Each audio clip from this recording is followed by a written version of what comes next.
गाडगीळ आणि sons limited 1832 पासून। महाराष्ट्राबद्दल गलिच्छ विधान करणाऱ्या भाजप खासदार निशिकांत दुबेंना मराठी महिला खासदारांनी जाब विचारलाय। यावर काहीही न बोलता दुबे तिथून निघून गेले। महाराष्ट्राचा अवमान सहन केला जाणार नाही ही ठाम भूमिका महिला खासदारांनी मांडली। पाहूया हा रिपोर्ट। आप किसकी रोटी खा रहे हो? हमारे पैसे पर पल रहे हो? महाराष्ट्राच्या वाघिणींनी घेराव घालताच महाराष्ट्राला भिकारी म्हणणारा भाजपच्या खासदारानं संसद आवारातून पळ काढला।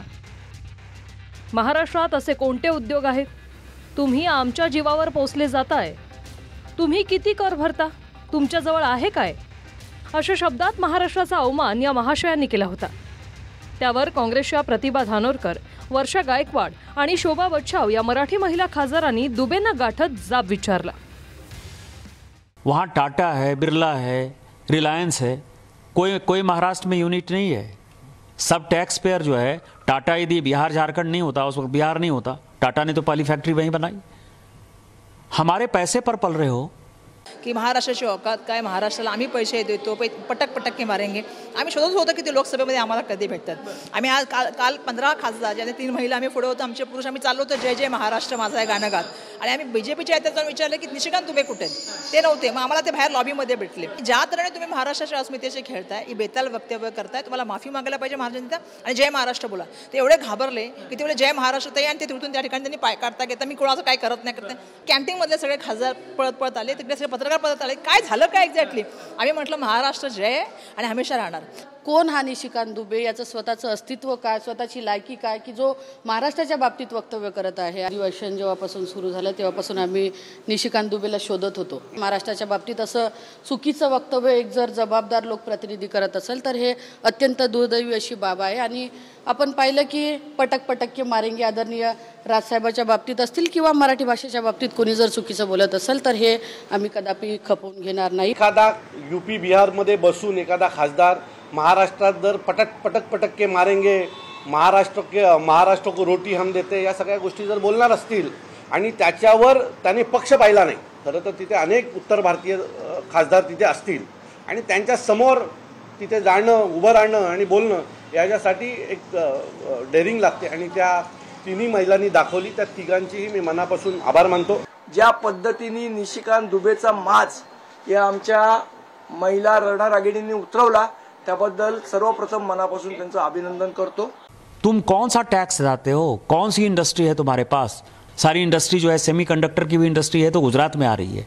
आप जो है लाटसाही कर रहे हो। या वादावर मात्र शिंदेंची शिवसेना आणि महाराष्ट्र भाजपच्या भूमिकेत संभ्रम आहे। दुबे कोणाला उद्देशून बोलले याबद्दलच भाजपात वेगवेगळी मतं आहेत। काहींनी फक्त निषेध वर्तवलाय, मात्र ज्या व्यक्तीनं संपूर्ण महाराष्ट्राचा, मराठी माणसाचा अवमान केला त्यांच्यावर हायकमांडनं कारवाई करावी याबद्दल महाराष्ट्र भाजपनं चकार शब्दही काढलेला नाही।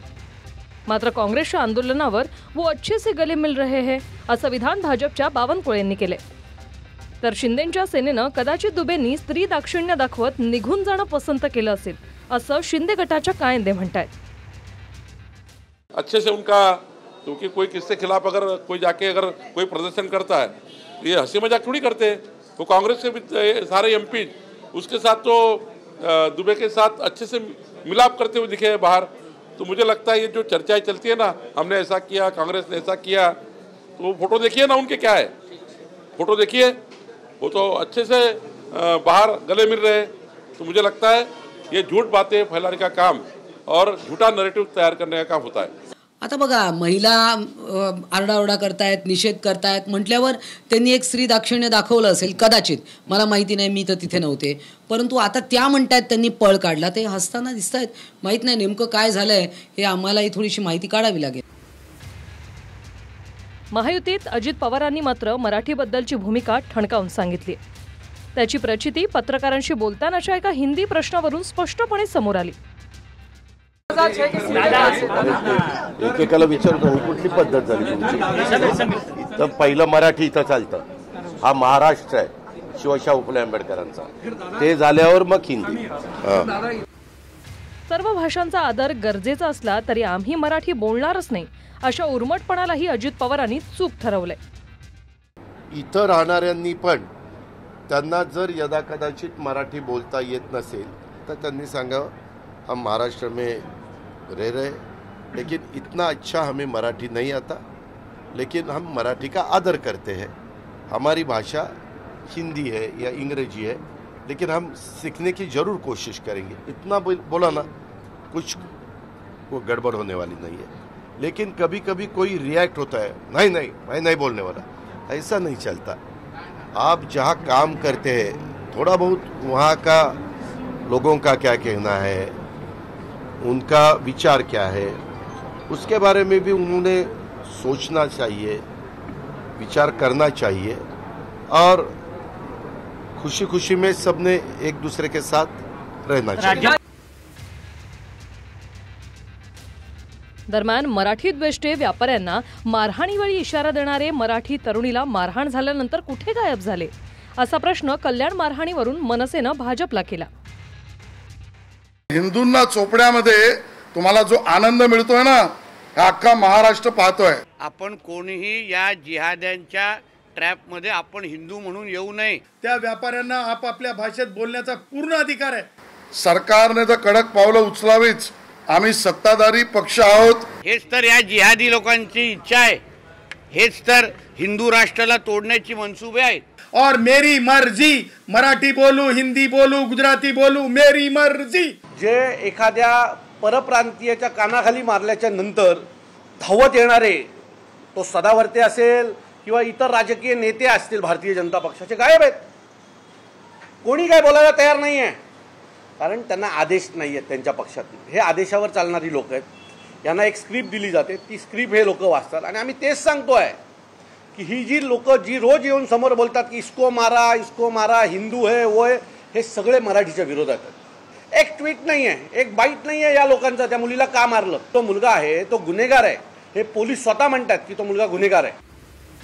कायद्यानुसार मातृभाषेतून दुकानं वा संस्थेचं नाव ठळकपणे बंधनकारक असताना महाराष्ट्राच्या हद्दीत मुंबई अहमदाबाद मार्गावर अनेक हॉटेल्सच्या पाट्या गुजराती भाषेत आहेत। यावरून वाद उभा राहिल्यानंतर आंदोलकांनी काही गुजराती पाट्या उतरवल्या। दुसरीकडे नवी मुंबईत गुजरातमधला एक आमदार येऊन इथे संपर्क कार्यालय उघडतोय, कार्यालयाबाहेर पाटीही गुजराती भाषेत लावतोय। मनसेनं पोलीस स्टेशनमध्ये धाव घेतल्यानंतर ही पाटी उतरवण्यात आली। वीरेंद्र जडेजा नावाचा हा नेता गुजरातच्या रापर विधानसभेचा आमदार आहे, मात्र त्यानं मतदारसंघापासून जवळपास 700 किलोमीटर लांब मुंबईत आपलं जनसंपर्क कार्यालय कोणत्या कारणासाठी उघडले हे कळू शकलेलं नाही। गुजरातचा आमदार नवी मुंबईत येतो आणि गुजराती भाषेत पाटी लावतो, त्या पार्टीसाठी मनसे पुढाकार घेते।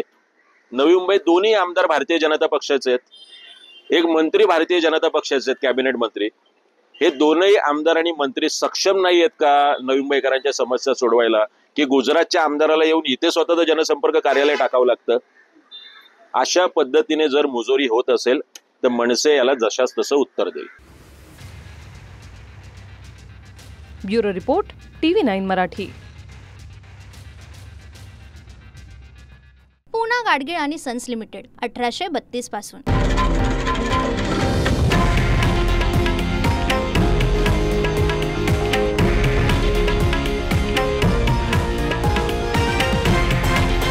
हे आहे देशातील नंबर 1 न्यूज नेटवर्क आणि आपण पाहत आहात TV9 मराठी, एकमेव।